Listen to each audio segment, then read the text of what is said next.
এই তোরা তো গেম খেলতে খেলতে পাগল হয়ে যাচ্ছিস, দেখি কি গেম খেলতেছিস।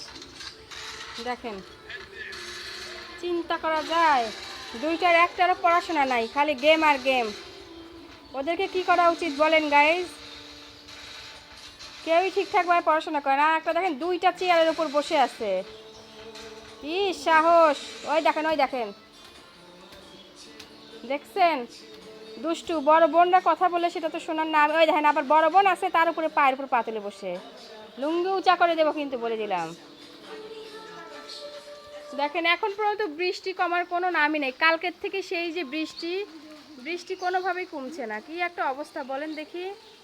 একটু যে বাইরে বের হয়ে একটু ঘুরবো, তারও কোনো অবস্থা নাই। বাপরে বাপ! বৃষ্টির দিনে ভালোই লাগে, তারপরে যদি প্রিয় মানুষটার সাথে থাকতো তাহলে আরও ভালো লাগতো। প্রিয় মানুষটা ঢাকা, তাই খুব মিস করছি প্রিয় মানুষটাকে।